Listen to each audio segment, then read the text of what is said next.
제가 오늘 말씀 제목을 우리는 하나님의 걸작품이라고 했는데요. 이렇게 잡은 이유는 여기 10절 상반절에 우리는 그가 만드신 바라라고 하는 말씀 때문입니다. 여기 만드신 바라라고 하는 이 바에 해당하는 단어는 포이에마.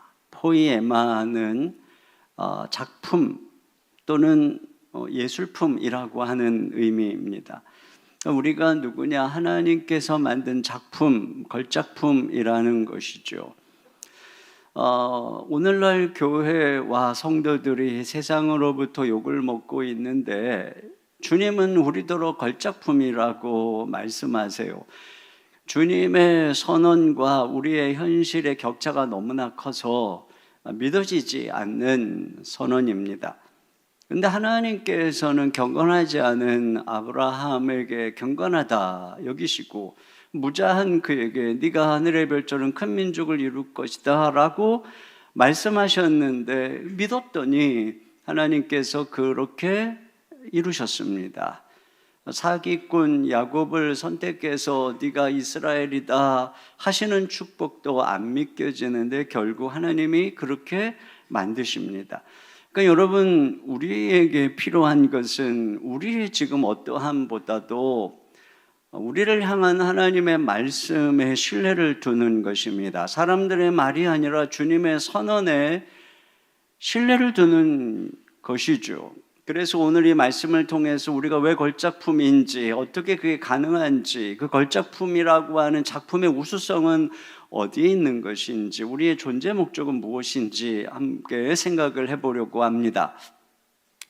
첫째로 오늘 성경은 하나님의 걸작품의 재료인 우리를 향해서 너희는 완전히 망가져서 절망적인 인간이었다라고 얘기를 하고 있습니다. 그러니까 그 시작 자체가 우리를 향한 부정에서 시작을 하고 있어요. 너희는 내 걸작품인 나의 백성이 되기에 아주 괜찮은 자들을 내가 골랐다. 이렇게 시작하는 것이 아니죠. 오히려 너희는 내 백성이 되기에 걸작품이라고 하는 교회를 만들어내는 데 있어서 완전 쓸모없는 존재였고 불가능한 존재였다는 것입니다. 여기서 시작해요. 여러분, 우리가 과거에 어떤 존재였는가 하는 것을 잊지 않는 것은 매우 중요하죠. 우리가 어떤 존재였다고 얘기를 하느냐면 첫째로는 죄로 죽어서 그의 노예였다는 것입니다. 여기 2장 1절 같이 봅니다. 시작. 네, 허물과 죄로 죽었다. 여러분, 뭐 살아있어야 무슨 뭐 교육을 하든 갱신을 하든 훈련을 하든 그럴 건데 죽었다는 것입니다. 죄와 허물로 죽었다는 것은 죄로 인해서 하나님에게서 단절된 것이죠. 그러니까 마치 뿌리에서 잘려 있는 화병의 꽃처럼 우리는 지금 잠시 살지만 실상은 죽은 것입니다. 마치 좀비가 죽었는데 움직이는 시체인 것처럼 인간은 죄로 인해서 영적인 감각이 없는 좀비 같은 존재라는 것입니다. 그래서 그때 어땠느냐? 2절에 그때에 너희는 그 가운데서 행하여 그 죄 가운데서 행했다. 그러니까 죄를 짓고 살았다는 것입니다. 그러니까 죄의 노예가 돼서 죄의 지배 아래서 이끌려서 더럽고 추하고 악하게 살았다는 것이에요. 두 번째는 이 세상 풍조를 따랐다는 것입니다. 자, 2절 같이 봅니다. 시작. 그때 너희는 그 가운데서 행하여 이 세상 풍조를 따르고. 네, 여기 풍조는 문화와 같은 것이라고 할 수 있어요. 이 세상의 풍조는 죄된 문화, 우상 숭배의 문화를 가리키는 것이죠. 죽은 물고기는 물살에 쓸려 내려가듯이 영적으로 죽은 사람들은 이 세상 풍조에 휩쓸려 가는 것입니다. 타락한 문화에 바람이 부는 대로 여기 현혹됐다가 저기 현혹됐다. 그것이 전부라고 생각하고 그냥 막 마치 나방이 불꽃을 향해서 죽는 줄 모르고 뛰어드듯이 이 세상의 풍조와 유혹을 따라서 이리저리 끌려가다가 멸망하는 존재였다는 것입니다. 세 번째로는 공중의 권세 잡은 자를 따랐다라고 말합니다. 2절 하반절입니다. 시작. 공중의 권세 잡은 자를 따랐으니 곧 지금 불순종의 아들들 가운데서 역사하는 영이라. 네, 여기 공중의 권세라고 얘기를 하는데요. 성경을 보면 하늘은 하나님의 통치의 영역임에 반해서 이 공중은 마귀가 통치하는 영역을 상징합니다. 그러니까 공중이라고 하는 것은 바로 이 세상의 하늘을 얘기하는 것으로서 우리 주님이 마귀가 이 세상 임금이다 이렇게 말씀하지 않습니까? 그러므로 이 세상의 권세 뒤에 역사하고 있는 악한 마귀 영들을 의미하는 것입니다. 그 악한 영들은 불순종의 아들들 가운데서 역사하는 영이라고 하는 것이죠.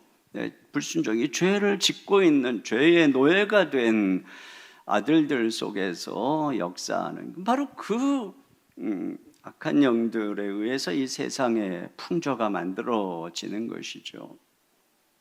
배후의 말이죠. 그러므로 영적으로 죽은 인간은 죄의 노예가 되어 있고 세상의 노예가 되어 있고 또 마귀의 노예가 되어 있어. 이게 삼중으로 노예가 되어 있는 아주 비참한 상태입니다. 그렇기 때문에 어떻다고 얘기를 하냐면은 그래서 육체 욕심대로 산다는 것입니다. 3절입니다. 시작. 전에는 우리도 다 그 가운데서 우리 육체의 욕심을 따라 지내며 육체와 마음에 원하는 것을 하여 다른 이들과 같이 본질상 진노의 자녀이었더니. 네, 여기 이제 우리도라고 하는데요. 여기 우리는 사도를 포함한 유대인들을 말하는 것입니다. 그들도 믿기 전에는 예수 믿기 전에는 이 불순종의 아들들 가운데서 똑같이 육체의 욕심을 대로 살았다 이렇게 얘기를 하는 것입니다. 우리도 그랬다. 그래서 그 결과 본질상 진노의 자녀였다는 것입니다. 여기 본질상이라고 하는 것은 유대인들이 말이에요. 겉으로는 종교인으로서 거룩해 보이죠. 또 선택한 백성인 것처럼. 그런데 실상은 뭐냐면은 정욕대로 살면서 죄를 짓고 살기는 똑같더라. 그래서 본질상 그들도 마귀의 노예였고 또 하나님의 진노 가운데 있다. 이런 얘기를 하고 있는 것입니다. 율법도 도덕도 종교도 구할 수 없는 그런 상태라고 하는 것입니다. 한 부지런하고 모범적인 젊은이가 있었습니다. 사람들이 그를 칭찬합니다. 마귀는 그가 싫었어요.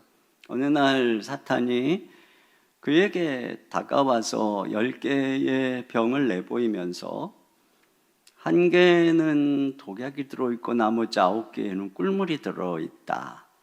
네가 꿀물을 고르면 평생 쓰고도 남을 황금을 너에게 주겠다 하고 유혹을 했습니다.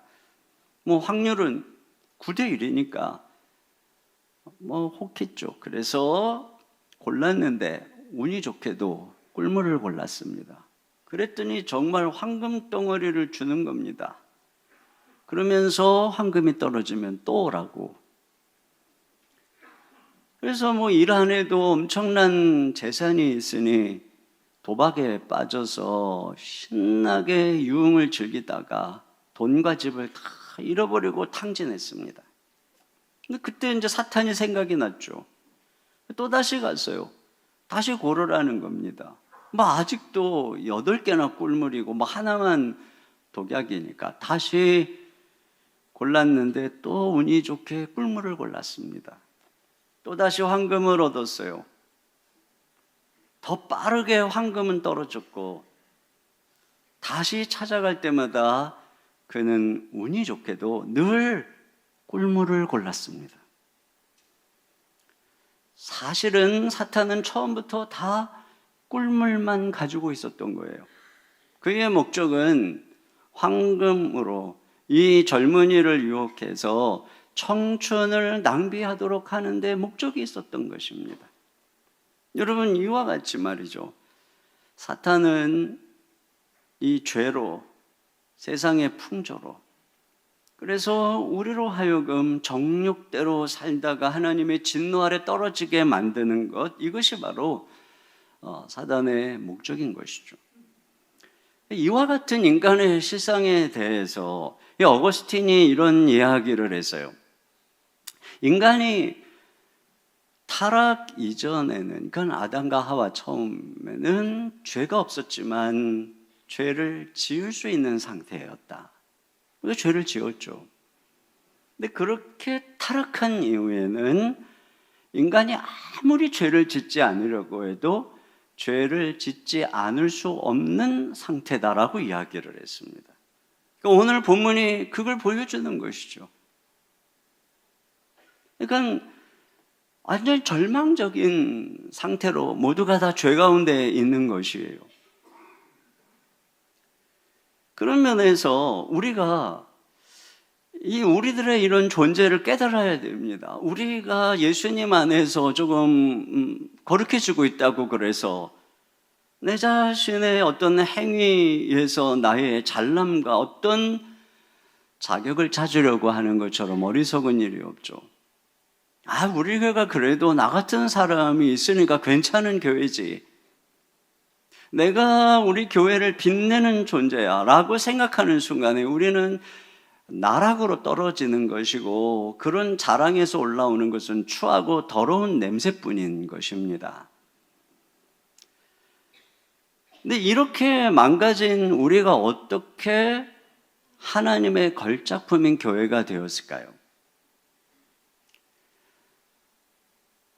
우리가 어떻게 그렇게 됐는가에 대해서 4절 같이 한번 읽어보겠습니다. 4절입니다. 시작. 긍휼이 풍성하신 하나님이 우리를 사랑하신 그 큰 사랑을 인하여. 네, 다른 게 없지.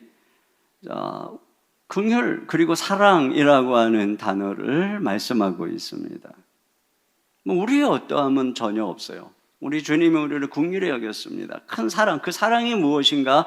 그것이 5절 6절에 있습니다. 다 같이요. 시작. 허물로 죽은 우리를 그리스도와 함께 살리셨고 너희는 은혜로 구원을 받은 것이라. 또 함께 일으키사 그리스도 예수 안에서 함께 하늘에 앉히시니. 네, 여기 먼저 우리를 그리스도와 함께 살리셨다 이렇게 말씀하고 있습니다.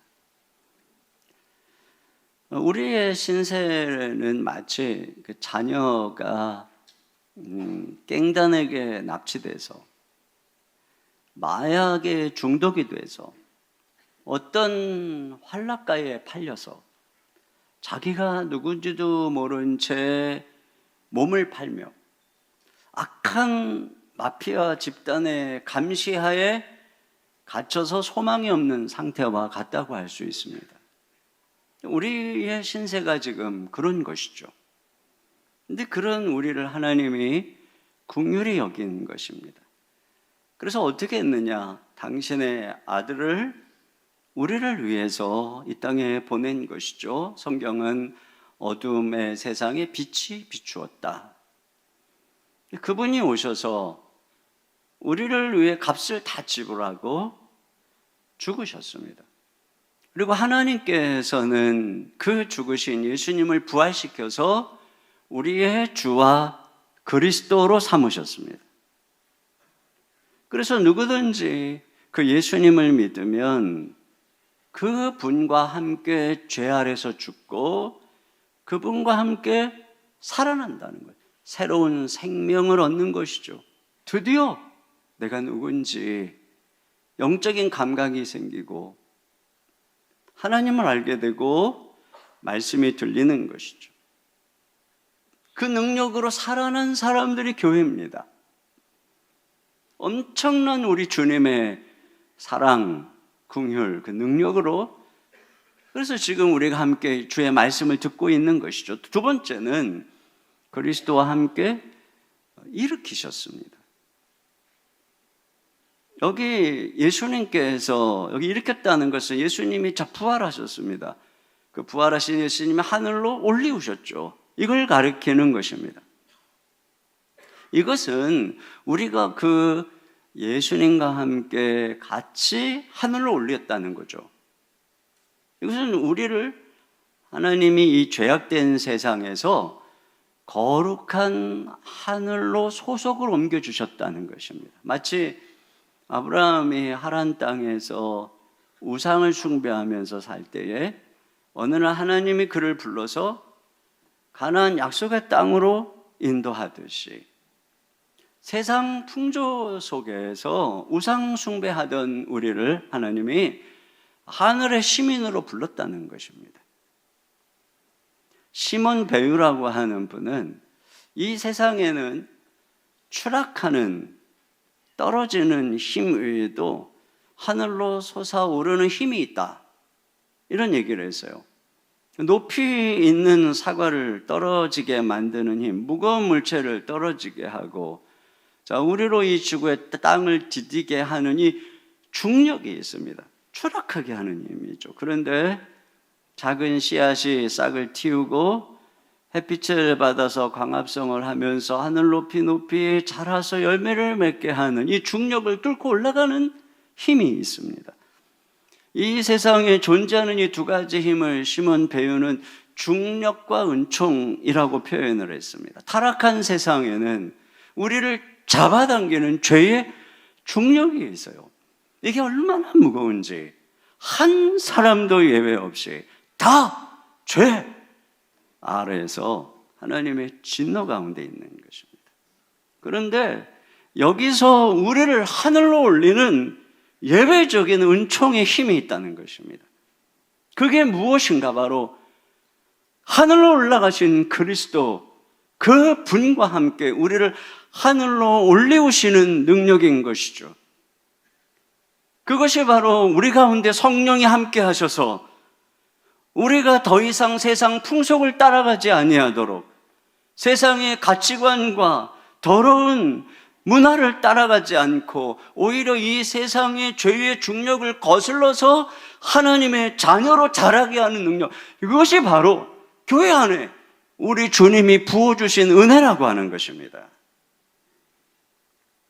그래서 성령께서는 우리로 하여금 예수님 안에서 죄를 이기고 세상을 이기는, 그래서 우리가 점점 세상과는 다른 그런 존재로 변화되게 하는 것, 이것이 바로 우리 주님이 우리에게 베푸신 능력이고, 세 번째로는 하늘에 앉히셨습니다. 6절 하반절을 보니까 그리스도 예수 안에서 함께 하늘에 앉히시니, 여러분, 우리가 지난번에도 제가 나누었지만 예수님이 하늘에 앉으셨다라고 하는 의미는 바로 모든 이 땅을 주관하던 이 공중의 권세 잡은 악한 영들, 세상의 권세자들, 권력자들인 그를 상징하는 악한 마귀를 다 사로잡고 발 아래 두었다는 것을 의미하는 것입니다. 예수님이 십자가에서 이루신 또 하나의 일이 마귀를 멸한 것입니다.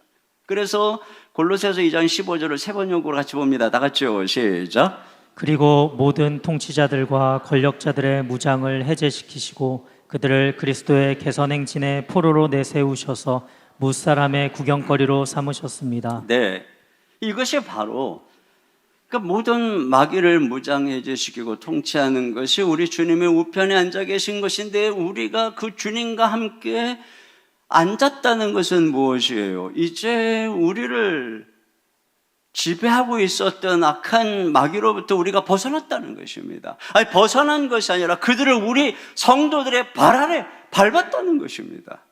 더 이상 악한 마귀가 성도들을 만지지 못한다는 것이죠. 이렇게 주님께서는 엄청난 능력이죠. 그 누구도 구할 수 없는 죄 아래에 있고 세상의 풍조 아래에 있고 또 마귀 아래에 있었던 우리를 예수 그리스도의 십자가와 부활과 승천과 안주심의 능력을 통해서 우리를 건져내신 것이에요. 여러분, 이런 엄청난 능력으로 하나님의 백성이 이 땅에 탄생한 것이 바로 교회이고, 지금도 그런 일들이 일어나고 있는 것입니다. 매일매일 말이죠. 예수 그리스도 안에서 지금은 은퇴하신 안산제일교회의 고훈 원로 목사님이 젊을 청년 때 20세 때 폐결의 말기로 죽은 문턱에 있었다고 합니다. 근데 이분이 이제 전도를 받아서 교회를 나가기 시작을 했는데 무엇을 어떻게 해야 될지를 몰랐대요. 근데 다만 열심히 찬양하는 성도들이 너무 부러웠던 거예요. 왜냐하면 폐결핵으로 기침 각혈을 하고 있으니 찬양을 마음껏 할 수 없어서. 그래서 기도했답니다. 하나님, 저도 저 사람들처럼 찬송을 부르게 해주세요. 어느 날 밤에 교회에 와서 나도 저들처럼 찬송을 마음껏 부르게 해주세요. 이렇게 기도하는데 그러던 어느 보름날 밤 12시쯤에 입에서 찬송이 터져 나온 것입니다. 내 주의 보혈은 정하고 정하다. 내 죄를 정케 하신 주 날로라 하신다. 그 피가 맘속에 큰 증거 됩니다. 내 기도 소리 들으사 다 허락하소서. 이렇게 갑자기 찬송이 흘러나오기 시작했습니다. 목이 터지도록, 밤이 깊도록, 날이 새는 줄 모르고 그렇게 찬양을 부르고 눈물을 흘리고 감사와 회개와 기쁨이 터져 나오는 속에서 깨끗하게 모든 이 폐결의 말기에 각혈하던 모든 것들이 불과 같은 성령의 은혜로 나음을 입은 거예요. 단지 병만 나음을 입은 것이 아니라 이분이 내 주의 보혈이 그분의 모든 죄를 다 씻고 완전히 거듭났어요. 그래서 폐결핵으로 죽어가던 한 분이 목사님이 돼서 안산제일교회라고, 안산에서는 가장 큰 교회 중에 하나인 교회에서 목회를 하다 은퇴를 하신 거죠. 그분이 그럽니다. 목회를 하는 과정에서도 무수한 시련을 만나고 암이 걸리기도 하고 환난을 만날 때마다 예수 그리스도의 보혈을 찬송하고 그분의 십자가를 붙들고 나아갔더니 그때마다 주님이 다시 나를 모든 질병에서, 모든 압제에서 구원해 주시고 다시 일어나게 하고, 그래서 내가 이 사역을 감당할 수 있었다. 여러분, 그러한 능력이, 죄에서 우리를 건져주시고 모든 질병과 어둠에서 건져주시는 그러한 능력이 지금 우리 가운데 함께하는 그 엄청난 공동체가 바로 우리 교회인 줄로 믿습니다. 이런 능력으로 세워진 게 교회예요.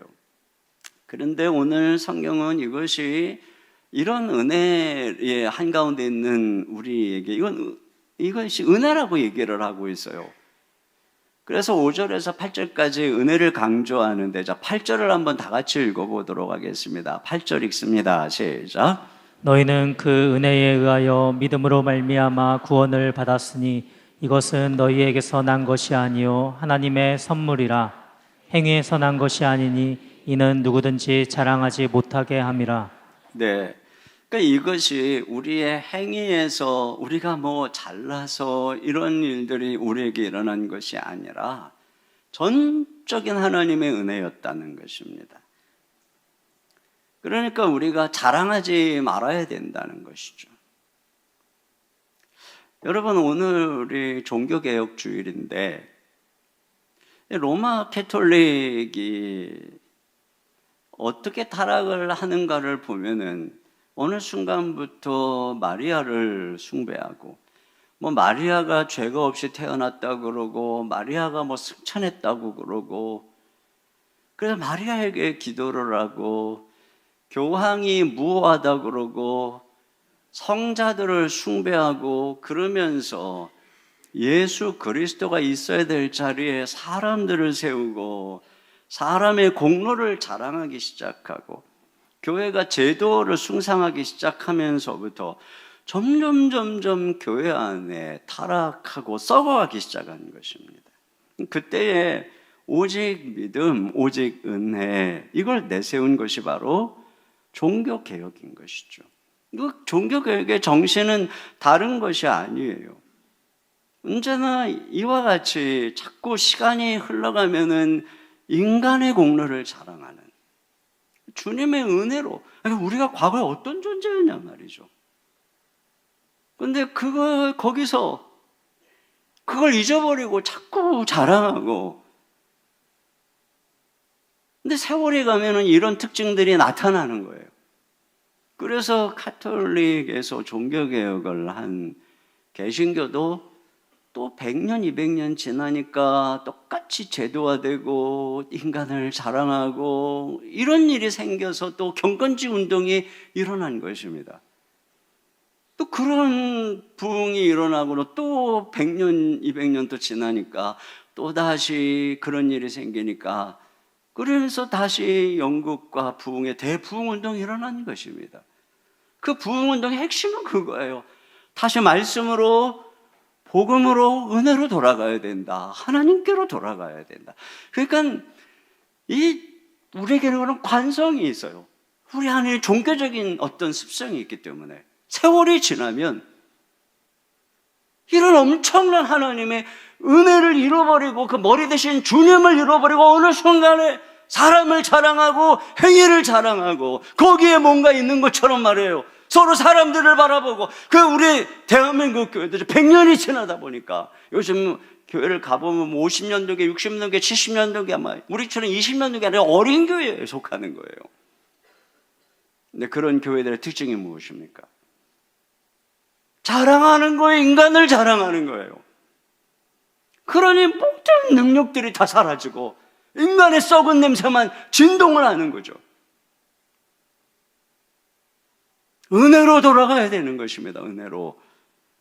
자, 이렇게 엄청난 은혜로, 그럼 우리를 구원하신 목적이 어디에 있느냐? 여기 아까 제가 읽었던, 처음에 보았던 여기 10절 상반절, 우리는 그가 만드신 바라, 이렇게 되어 있어요. 여기 이 포이에마, 이것이 걸작품이다 라고 말씀을 드렸는데, 이 포이에마라고 하는 단어에서 우리가 말하는 포임, 이 시라고 하는 단어가 파생된 것입니다.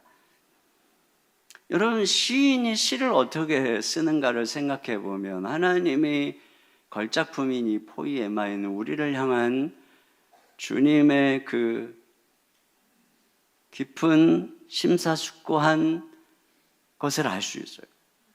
시인이 단어 하나를 산곡 끝에 하나하나를 만들어내서 아름다운 시 한 편을 만들어내듯이, 그래서 그 단어 외에는 더 이상의 다른 단어를 넣을 수 없는 그런 완벽한 시를 창조해내듯이 하나님이 우리를 그런 작품으로 만드셨다는 것입니다. 물론 하나님께서 우리를 첫 창조할 때도 하나님은 우리를 그렇게 창조하셨습니다. 그런데 죄로 인해서 하나님께서 떠나서 철저히 망가졌죠. 그런데 이제 주님이 예수 그리스도 안에서 우리를 다시 창조했다는 거예요. 그게 우리 하나님의 백성들이고 교회라고 하는 것입니다. 그래서 여기 보니 그리스도 예수 안에서 선한 일을 위하여 지으심을 받았다. 재창조인 것입니다. 그래서 성경이 그러죠. 누구든지 그리스도 안에 있으면 새로운 피조물이다. 그리고 새로운 존재라는 것입니다. 에베소서 4장 24절을 다 같이 한번 읽어보겠습니다. 다 같이요. 시작. 하나님을 따라 의와 진리의 거룩함으로 지으심을 받은 새 사람을 입으라. 네, 바로 이것이죠. 이게 새 사람. 그러면 자, 이렇게 하나님께서 그리스도 안에서 우리를 새롭게 창조한 이 하나님의 작품의 우수성은 어디에 있는 것일까? 그것이 바로 10절 하반절에 나오죠. 자, 한번 10절 하반절 다 같이 한번 보겠습니다. 시작. 그리스도 예수 안에서 선한 일을 위하여 지으심을 받은 자니 이 일은 하나님이 전에 예비하사 우리로 그 가운데서 행하게 하려 하심이니라. 네, 자, 그 작품의 우수성이 어디에 있는 거냐? 선한 일을 위하여, 그러니까 선함에 있다는 것입니다. 인간의 어떤 뭐 외모가, 뭐 지혜가 있다거나 위트가 있고 뭐 건강하고 키가 크고 아름답고 뭐 능력이 많다에 있는 것이 아니라 하나님께서 그리스도 안에서 창조한 성도들, 교회의 우수성은 뭐 무슨 외양, 무슨 숫자 또는 뭐 건물, 조직 그런 것의 화려함에 있는 것이 아니라 그들이 선한 일을 행하는 데 있다는 것입니다. 그래서 이 말씀은 이 10절 하반절에 있는 이 말씀 보면 그 가운데서 행하게 하려 하심이라. 그 가운데서, 그 선한 일 가운데서 우리가 행하게 하려고 하나님 우리를 만들었다는 것은 앞에 2절 상반절에 그때에 너희는 그 가운데서 행하여, 죄 가운데서 행하여 욕심대로 살던 것과 대조되는 것입니다. 그때는 죄 가운데서 행했는데 이제 하나님이 우리를 새롭게 예수 그리스도의 능력으로 창조해서 이제는 선한 일 가운데 행하게 하려고. 이것이 작품의 우수성이라는 거예요. 왜요? 여러분, 인간의 가장 치명적 결함, 그게 뭐였냐면, 그리고 그 누구도 해낼 수 없는 것이 바로 인간을 선하게 만드는 일이라는 것입니다. 이게 인간의 가장 문제죠. 아무리 그가 아이돌처럼 멋지고 키가 크고 잘생기고 그래도 뭐 정욕을 제어 못하고 음란하고 방탕하다면, 모든 지식을 아는 박식한 지혜와 지식을 가진 뭐 엄청난 세계적인 학력을 가졌다 해도 고집이 세고 자기만 알고 음흉하다면, 너무너무 예쁘고 아름다운데 이기적이고 그 이은혜처럼 막 무섭다면, 뭐 너무너무 예쁜데 뭐 드라큘라라면, 여러분 그게 무슨 의미가 있습니까? 그게 예? 그건 순전히 뭐 그냥 이 세상에 독을 가진 뭐 짐승이나 식물버섯 다 아름다워요. 다 뭐가 달라요 그거하고. 그러니까 이게 가장 심각한 그 문제에 있어서 여러분, 세상엔 답이 없는 것입니다. 그러니까 우리가 뭐 며느리, 사위 얻을 때 함부로 세상 것 같은 거 자랑하지 마세요. 이게 이제 왜 말씀드리냐면, 이게 얼마나 무서운 줄 알아요. 정말 그 엄청난 화려한 경력을 가진 사위가 그것을 세상의 풍속과 그 자리에서 얻을 수많은 욕을 죄를 이길 능력이 있나? 이게 중요하잖아요. 죄를 이길 능력이 없는데 성공하면 다른 사람보다 죄를 질 확률이 10배가 커지는 것입니다. 그러면 그런 사위하고 사는 딸의 장래가 걱정이 안 되시나요? 며느리가 너무 예쁘고 뭐 어쩌고 근데요, 죄를 이길 능력이 있는 며느리인가요? 그렇지 않다면 내 아들의 장래가 걱정되지 않나요?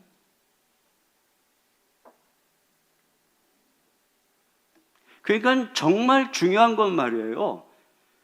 조금 소박하고 뭐 세상적으로는 그렇게 내놓을 거 없어도 우리 사위감이, 우리 며느리감이 죄를 이길 경건이 있나? 이게 중요해요. 이게 없으면 이제 앞으로 결혼시켜봐야 오래 못 가요.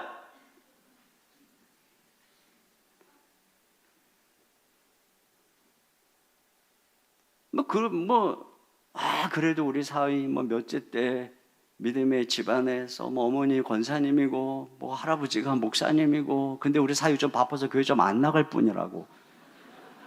그게 문제입니다. 교회 다니는 사람 중에도 이상한 짓 하는 사람이 한둘입니까?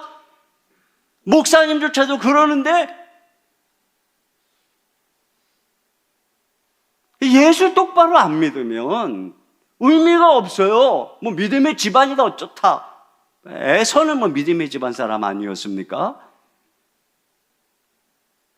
이거 심각한 문제입니다. 심각한 문제. 그래서 우리가 기도해야 돼요. 기도해야 돼요.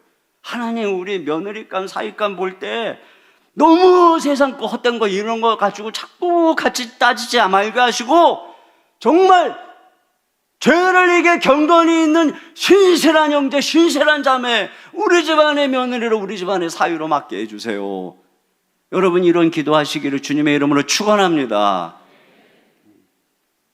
정말 이제 심각한 문제예요. 그래서 이미 뭐 그냥 어쩔 수 없이 지금 뭐 우리 딸이 교제하고 그러고 있다 그러면 다음 주에 행복축제가 그래서 있는 겁니다. 그래서 데리고 와야죠. 어떻게 쓰든. 아니, 사이를 못 데려와가지고 그 무슨 뭐 시부모님입니까? 그 정도도 권위가 없습니까? 와! 한마디만. 모르겠어요. 아직 사이가 없어갖고 잘 모르겠지만. 안 되면 뭐 좀 떡을 사주든 밥을 사주든 용돈을 주든 뭐 내가 너희를 특별히 마련한 뭐가 있다. 뭐 이렇게 말씀을 하시다. 어쨌든 오게 해야 됩니다. 오게. 멱살을 끌어서라도 그게 그들의 장래를 위한 것입니다. 그리고 그게 시작인 것입니다. 그걸로 끝나면 안 됩니다. 그래서 계속 나오게 해가지고 결국에는 죄를 이기게 만들어야 됩니다. 이게 제일 중요한 것이에요. 어느 사회사업가가 빈민가에서 한 소년을 발견해가지고 근데 그 소년이 몇 달 전에 차에 치였는데 돈이 없으니까 치료를 제대로 못 받아가지고 막 온몸이 뒤틀려서 목발을 짚고 있는 게 너무 안쓰러우니까 자기 담당이 아닌데도 불구하고 그 소년을 정형외과에 데려가서 몇 년 동안 치료를 했어요. 결국 한 2년이 지나서 이 소년이 결국 목발을 벗고 건강한 모습으로 나타났어요. 부둥켰고 얼마나 감사했는지. 그는 생각했습니다. 내가 내 인생에 더 이상 아무것을 이루지 못한다 해도 나는 더 이상의 후회가 없다. 그랬는데 몇 년이 지나서 그 소년은 인간이 저지를 수 있는 가장 악독한 죄를 범하고 감옥에 들어갔어요. 여러분, 우리가 사람을 살리고 병을 고치고 뭐 가난한 사람을 돕고 하는 것도 중요한 일이지만 결국은 가장 인간의 심각한 문제는 이 죄에서 벗어나지 못하는 인간의 이 죄 문제를 해결해야 된다는 것입니다. 그런데 하나님의 작품인 이 하나님의 백성 교회의 우수성이 어디에 있느냐? 여기 있는 거예요.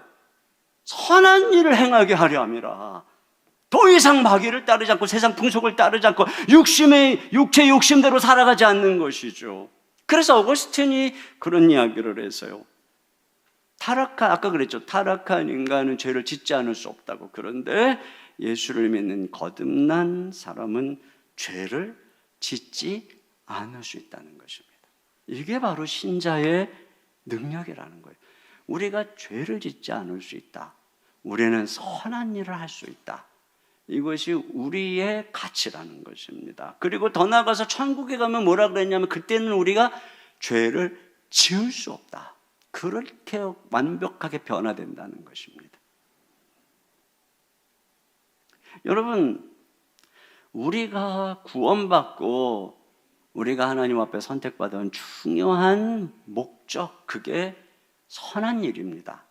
루터가 유명한 얘기를 했어요. 믿음은 은혜의 자녀요. 그러니까 은혜로 말미암아 우리가 믿는 것이죠. 또한 선행의 어머니다. 여러분, 우리가 은혜로 믿어요. 그리고 그 믿음은 선행을 낳는다는 것입니다. 그래서 루터가 이런 얘기를 했어요. 선행은 칭의, 의롭다함의 조건이 아니지만 칭의의 필연적 증거다. 우리가 믿음으로 의롭다함을 얻은 사람이라면 반드시 그 사람에게는 선행이 있다는 것입니다. 루터는 또 이렇게 얘기를 합니다. 믿음은 선행을 해야 하느냐고 묻지 않는다. 그것을 묻기 전에 믿음은 이미 선행을 행할 뿐 아니라 항상 선행을 하고 있다.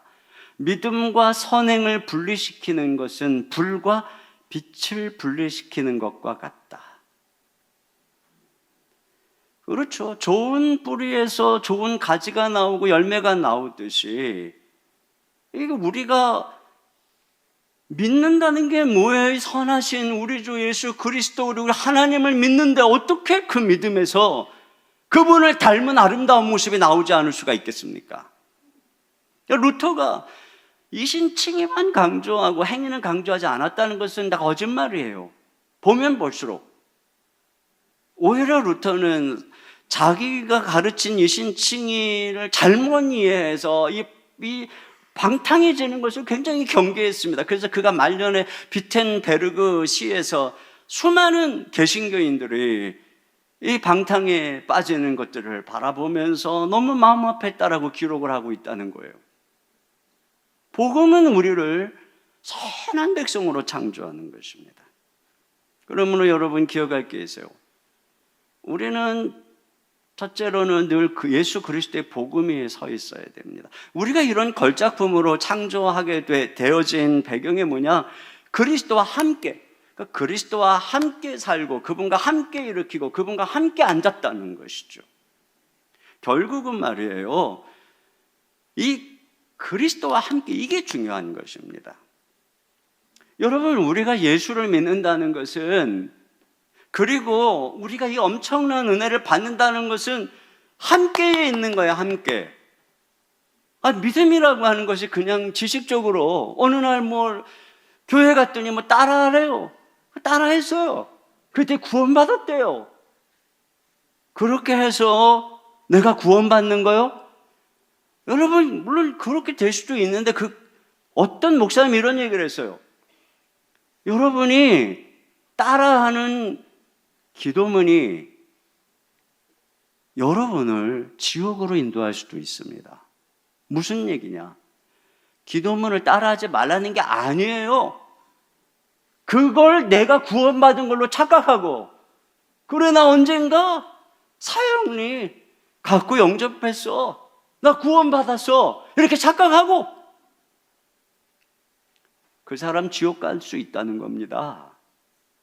여러분, 우리가 천국 가는 것은, 우리가 하나님의 백성이 되는 것은 그리스도와 함께, 그분과 함께 죽고 그분과 함께 살고 그분과 함께 올려져서 그분과 함께 앉아서, 지금도 그분과 함께 앉아서, 무슨 얘기입니까? 처음부터 주님 오시는 그때까지 변함없이 그분을 믿고 그분을 사랑하고 그분만이 길이고 그분만이 진리고, 이렇게 끝까지 예수 그리스도를 내 주로 믿고 섬기는 거죠. 그래야 그분이 내 삶을 변화시켜서 하나님의 백성으로 빚으시며 저 천국으로 인도하는 거예요. 그런데 예수님 처음에 믿습니다 해놓고 그분과 관계를 적당히 만났다 안 만났다, 요즘 좀 멀어졌네, 이렇게 살아도 되는 것처럼, 그게 얼마나 위험한 건지 알아야 되는 것입니다. 함께 우리를 구원하는 것은 그리스도입니다. 아시겠습니까? 영접 기도가 아니고, 해야죠. 그 영접 기도 핵심이 뭡니까? 체험도 아니고 교회 다니는 것도 아니고 그리스도입니다. 그리스도. 그분과 함께. 두 번째로, 우리는 늘 그리스도의 복음을 전파하는 교회가 되어야 됩니다. 여러분, 이 복음이, 예수 그리스도의 복음이 결국은 백성을 창조하고 그들을 거룩하게 하고 그들로 모든 죄와 마귀를 이기게 하는 것입니다. 그러니까 이 복음에 의해서 새로운 시민이 만들어지는 거예요. 그 복음이 선포되는 교회는 새로운 인류 제작소입니다. 여기서 계속 죽었던 사람들이 살아나야 되는 것입니다. 그래서 세상에서 돌이켜 하나님의 백성으로 훈련받는 것입니다. 이 행렬이 멈춰지면은 안 되는 것입니다. 요즘에 우리 애들을 안 낳으니까 이제 대한민국의 미래가 점점점 시간이 가면 갈수록 국력도 줄어들고 모든 게 다 줄어들고, 소아과도 없어지고 어린이집도 없어지고 모도 없어지고 초등학교도 없어지고 다 없어지고 대학도 이제는 지방 다 없어지고 이렇게 되는 근본적 이유가 뭐예요? 애를 안 낳으니까. 우리도 마찬가지입니다. 우리도 똑같아요. 영적으로 이 엄청난 자원이 있음에도 불구하고 거듭나지 않고 새 생명이 창조되지 않으면 교회도 없어지고 이것도 없어지고 저것도 없어지고 이렇게 되는 것입니다. 끊임없이 주의 복음을 증거해야 됩니다. 이 땅에 절망적으로 망가진 인간을 고치는 능력은 교회에만 있습니다. 교회에만 부활의 능력이라는 대포가 있어요. 승천이라는 폭탄이 있어요. 권세와 승리라는 미사일이 있어요. 교회에만 그들을 죄에서 해방시킬 복음이라는 핵폭탄이 있어요. 교회가 세상을 구할 유일한 군함이요 전투함인 것입니다. 우리는 그 엄청난 무기를 장착한 군함에 있는 그리스도의 군사들인데 우리가 유람선에서 파티만 하고 있다면 얼마나 안타까운 일이겠습니까? 온유한 자는 복이 있나니라고 하는 영상이 있는데 1시간 정도 되는 다큐멘터리인데요. 한 남자를 20년 동안 촬영한 내용입니다. 지적 장애가 있어서 말이 어눌하고 지체 장애가 있고 몸도 움직이는 게 힘겨운 분입니다. 돌을 봐주는 가족도 없고 항상 혼자서 사람이 없는 한적한 뒷골목을 돌아다닙니다. 세상에서 버림받은 것 같은 존재죠. 그분을 만나서 촬영해도 되냐고 물으니까 괜찮다고 하는 거예요. 그가 줄담배를 피우는 것을 보면서 왜 이렇게 담배를 피냐고 물으니까 빨리 담배 피우다가 빨리 죽으려고 한다고. 자, 이것이 바로 예수 믿기 전에 그 사람이었어요. 근데 어느 날 그가 누군가의 전도를 받아서 예배를 참석합니다. 말씀을 듣고 기도를 받았는데 성령이 임했습니다. 예배 후에 담배 냄새가 역겨워서 담배를 피울 수가 없고 담배를 끊었습니다. 여자친구가 있었으면 좋겠다는 생각에 집에 온통 예쁜 여자의 사진으로 붙여놓았는데 성령을 받고 예수님을 믿은 후 눈에 거슬려서 볼 수 없어 다 떼어냈답니다. 그리고 그의 입에서 찬송이 흘러나오기 시작했습니다. 하나님이 그에게 시를 쓰는 은사를 주셨습니다. 나뭇잎 하나, 풀 한 폭이 하늘을 바라보면서 시상에 떠오르면 시를 쓰고 비가 오면 비를 맞으면서 식구를 담벼락에 쓰고 버려진 나무판에도 나뭇잎에도 노트에도 시를 씁니다. 왜 시를 쓰냐고 물으니까 나처럼 떠돌아다니는 사람들이 이 시를 보고 구원받고 예수님 만나기를 바란다고 말이죠. 밝은 햇빛이 비추면 성경을 펼쳐 있고 가끔 가다가 자기가 은혜 받은 말씀을 나누는데 바르게 깨닫고 고백하고 은혜로운 말씀을 나누는 것입니다. 어떤 때는 독일에 있는 마리아 수녀에서 그를 만나러 와서 대화를 나누고 축복합니다. 유대인들이 예수님께로 돌아와 회개하기를 기도하고 왜 기도하냐니까 그들이 빨리 돌아와 예수님이 오시기를 고대하기 때문에 그렇다는 것이고, 또 어떤 때는 기도팀과 예루살렘을 방문해서 통곡의 벽 앞에 유대인들을 위해서 기도를 합니다. 서울 도심 한복판 강화문 노점에 앉아 물건을 팔아 하루하루를 살아가는 그가 교회에 가서 자기가 받은 하나님의 말씀을 간증합니다.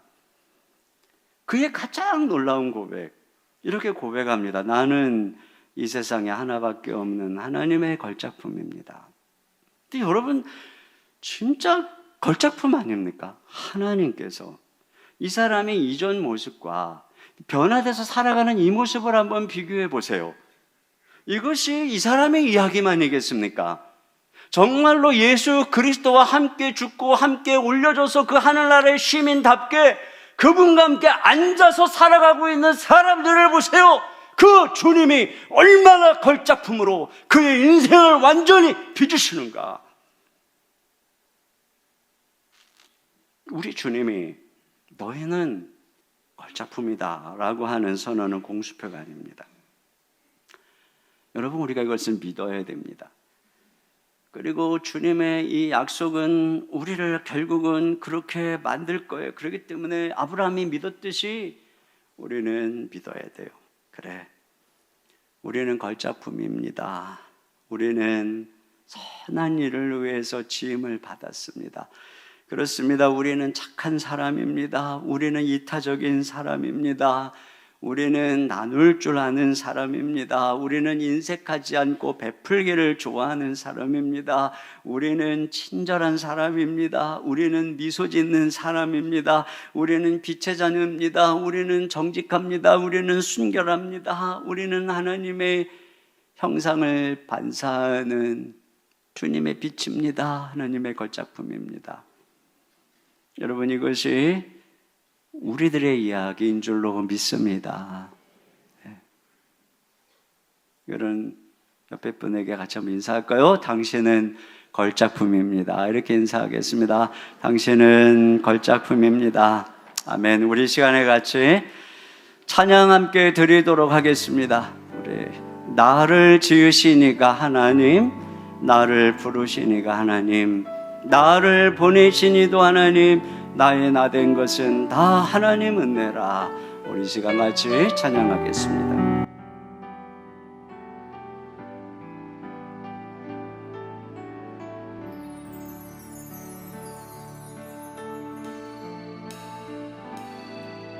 나를 지으시니가 하나님, 나를 부르시니가 하나님,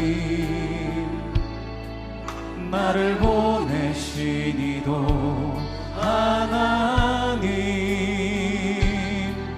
나의 나 된 것은 다 하나님 은혜라. 나의 달려갈 길 다 가도록, 나의 마지막 곡은 다 하도록, 나로 그 십자가 품게 하시니, 나의 나 된 것은 다 하나님 은혜라.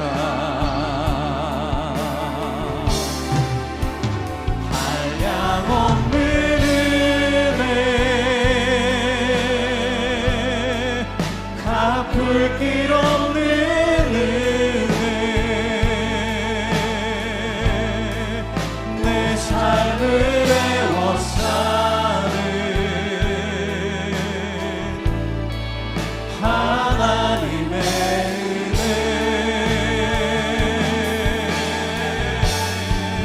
나 주저함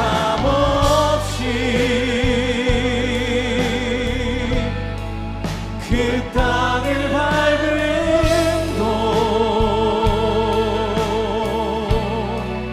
나를 웃으시는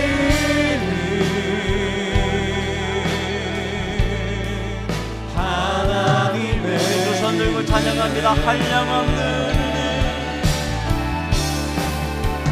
한량없는 은혜, 갚을 길 없는 은혜, 내 삶을 애워싸는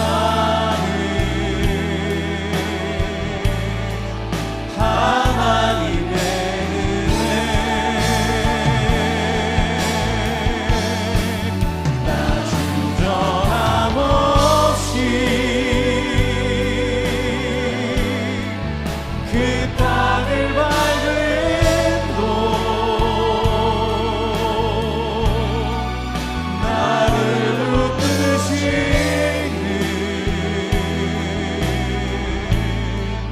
하나님의 은혜. 우리 시간에 같이 기도 좀 함께 읽고 한 목소리로 기도하겠습니다. 같이 읽겠습니다. 주님, 나를 구원하사 죄 세상 마귀에게서 해방시켜 주심을 감사합니다.